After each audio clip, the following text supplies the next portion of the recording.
I know the people and the culture and their values of Thailand too. How they live, how, what things they do, whatever the cultures they have, whatever the day they celebrate and all that. It's very similar to Chinese, but they have their own too. Very good.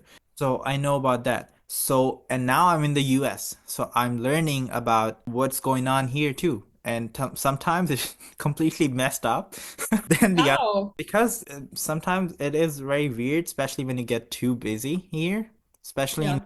I heard that some of the other states are some calm places to live, but especially in New York, maybe you can, relate with me because of your boyfriend, because Mhm.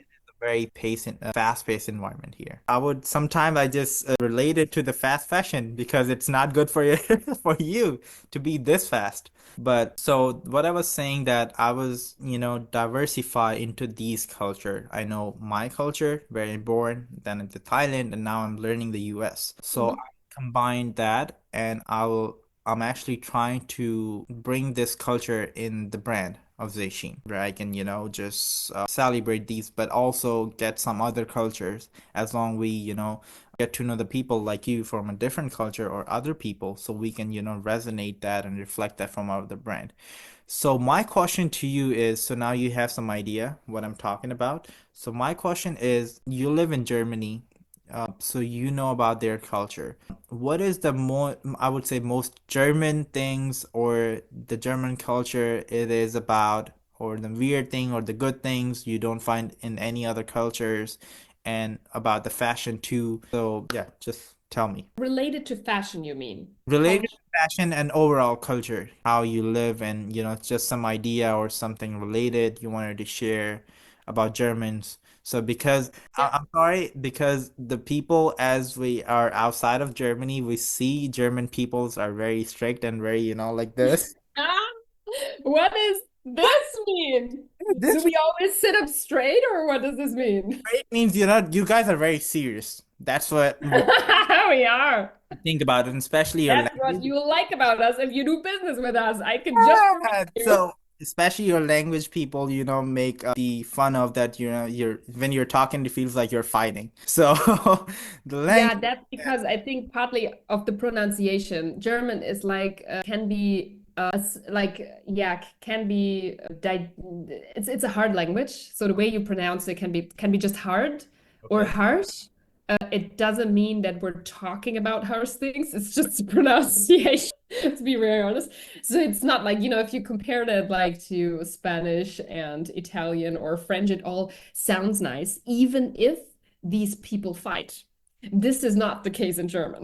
Yes, yes, I heard. So I think so. I mean, the very obvious things, which we are also, I would say, proud of, being perceived as very strict and serious and organized. So I have been raised the same way. I have usually, before I start for the plan A, a plan B, and of course for the plan B, I have a backup plan, which is called the plan C. Okay. So it is equally hard, to be honest, to break out of this concept if you've been raised by this, and even if it's a good thing, your kind of whole life. So it was a big, without going in too much, but it was a big thing for me to break with my very comfy and secure life I had from, studying finance, going to an asset manager, going to a bank, going to the next bank, and just being very comfy to break out of this cycle. Pretty, because it's simply not the way I was also raised, right? And then pursuing something, what I'm pursuing now, like based on mostly creativity driving that. And I'm doing fine because I am obviously a very creative person. But, doing that step is kind of like some, if you behave against what you're raised, that's kind of like no matter what it is, it's kind of a thing. It takes some time and it takes, also mind work that you're not like completely lost. I know that I'm not completely lost, but it's like it takes some time. It's a process. So there are all these good things about us, but also what I think which is perceived not very, I'm not so sure. Like it's very mixed. If you think about sustainable fashion in Germany, Hmm. Obviously, now I know a lot of people who are working now in this space, especially also in Frankfurt, a few designers around Frankfurt and so on. And if you talk within this circle and in this bubble, they're like highly motivated, highly skilled people. Like there is only this one way forward, right?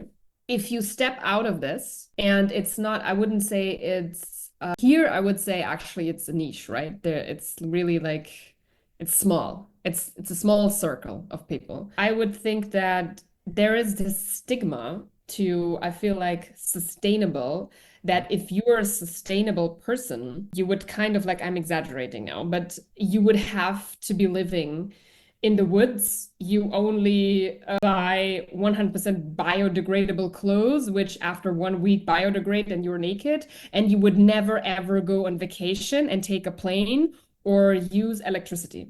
Yes. So that's a little bit exaggerated, but there is like this thing that, you're like, I don't know, you're like nature's best friend. I don't know how to say this, right? And for me, it's like, so, and going further, this picture for me is directly connected to words like boring, earthy, beige, and gray, or something like that. And this is all what I am not. So this is everything I am really not. So I am kind of like in the mission to tell people, or maybe like show people also with the channel I have with Sabelle and everything, that, being sustainable, having this kind of like conscious mindset, you can have that and wear a party dress from an ethical brand. Mm. Like all these brands, there's so many brands, and here's the thing, when it gets like very opaque and you cannot, like, it's very intransparent because there's so much out there, you don't know how to look and how to search for things. But like I'm trying to show brands basically that show them that, for if you want to be sustainable, dress sustainable, right? If you want new stuff, there's a lot of really cool brands out there, like for every occasion.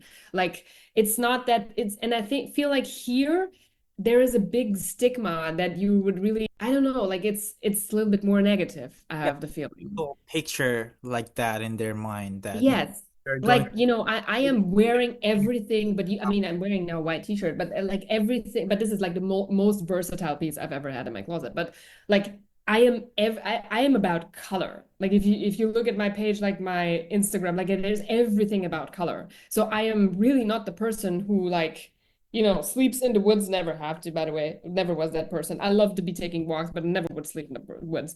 But also like dress in the sense that you can like and show them that you can express everything what you want, but just like dress just with different brands. It's not so, but here's the thing, right? If there is you cannot win an argument with somebody who says like basically the most easiest and convenient way of shopping will be H and Zara, and there's one point to it.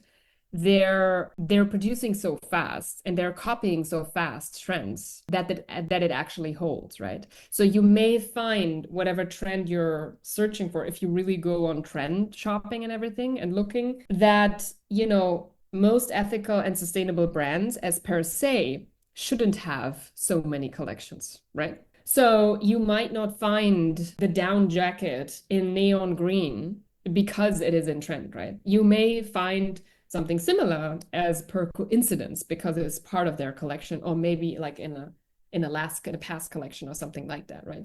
So if you're only a shopper, and this is, I guess, like that's another subject now, but still it fits. If you're shopping only via trends, then I guess if you wanted the most convenient way and trendy way, then I think you and me, we cannot win this argument. I don't care about it, to be honest, because my style is completely different. I don't want to copy trends. I think it's good to know what trends, like, for me trends are like inspirational things, right? It's not for me like I start and run out, and never been that way, like buy the whole collection for nation, never been that girl. For me it's more like, oh, you can combine it this way, oh, I didn't think about that, oh, maybe I found something in my closet, most probably, by the way, I will, which I combine, which is like a similar thing also. So, but coming back to your question, like I think there has to be, and there has to be some work done, and I'm trying to do this with the account of Sabelle, that basically sustainability should be seen as a little bit more sexy. And like in Germany, it's not perceived as being sexy. It's as perceived as being like earthy tones and, being under the radar and and I'm really literally everything which I'm describing, I'm not. Yeah. So I'm trying to advocate for, this is a fun way of fashion to express energy, colors, moods, brands, stories, like all of this, right?